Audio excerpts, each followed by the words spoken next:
Moisés, o príncipe do Egito. Há muito tempo, o povo de Israel vivia no Egito. O faraó ficou com medo do crescimento desse povo. Então, fez dos israelitas seus escravos e ordenou que todo bebê menino fosse jogado no rio Nilo. Foi nesse tempo difícil que Joquebede teve um lindo bebê. Para protegê-lo, escondeu-o por 3 meses. Mas quando não conseguiu mais mantê-lo em segredo, fez um cesto de junco, passou piche para não entrar água, colocou o bebê dentro e deixou o cesto no rio Nilo. A irmã do bebê, Miriam, ficou escondida, vigiando para ver o que aconteceria. A filha do faraó foi tomar banho no Nilo. Ela viu o cesto, pediu para uma serva buscar e, ao abrir, encontrou o bebê chorando. Com pena do menino, decidiu adotá-lo.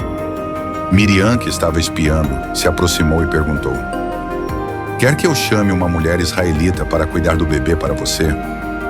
A princesa concordou e Miriam chamou sua mãe, Joquebede, para cuidar do bebê.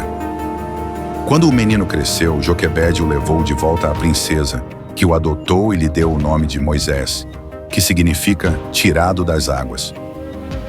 Moisés cresceu no palácio do faraó, vivendo como um príncipe. Mas ele sabia que era israelita e via o sofrimento do seu povo. Um dia, Moisés viu um egípcio maltratando um israelita. Ele defendeu o homem e acabou machucando o egípcio. No dia seguinte, descobriu que seu ato não era mais segredo e que o faraó queria prendê-lo. Com medo, Moisés fugiu para uma terra chamada Midian. Lá foi acolhido na casa de Jetro, um homem temente a Deus, e começou uma nova vida como pastor de ovelhas. Moisés se casou com Zípora, uma das filhas de Jetro, e juntos tiveram 2 filhos, Gerson e Eliezer. Os anos se passaram. Um dia, enquanto cuidava do rebanho no Monte Horebe, Moisés viu algo incrível: um arbusto em chamas que não se consumia. Curioso, Moisés se aproximou, e então Deus falou com ele do meio do fogo: "Moisés, tire as sandálias, pois o lugar onde você está é terra santa."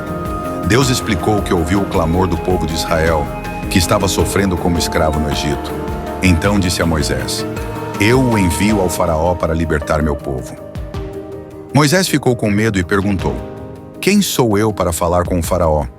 Deus respondeu: "Eu estarei com você." Mesmo assim, Moisés estava inseguro e perguntou o que deveria dizer se o povo perguntasse quem o havia enviado. Deus disse: "Diga que o Eu Sou o enviou, o Deus de Abraão, Isaque e Jacó." Para provar que o enviava, Deus deu a Moisés 3 sinais. Primeiro, o cajado que virava cobra e voltava a ser cajado. Segundo, a mão leprosa que ficava saudável novamente. E terceiro, se ainda não crescem nesses 2 sinais, Moisés deveria pegar a água do rio e derramá-la no chão. Então, ela se tornaria sangue sobre a terra seca. Ainda assim, Moisés teve medo e disse: "Eu não sou bom com as palavras." Deus o tranquilizou: "Eu estarei com você e o ensinarei a falar." Como Moisés continuava inseguro, Deus escolheu Arão, seu irmão, para ser seu porta-voz. Arão falaria ao povo tudo o que Moisés aprendesse de Deus. Então, Moisés voltou à casa de Jetro, pediu permissão para retornar ao Egito e se despediu de sua família. Com o cajado de Deus na mão e Arão ao seu lado, ele partiu para cumprir sua missão: libertar o povo de Israel da escravidão no Egito. Não perca a continuação dessa história no próximo vídeo. Deixe seu like e inscreva-se no canal. Compartilhe.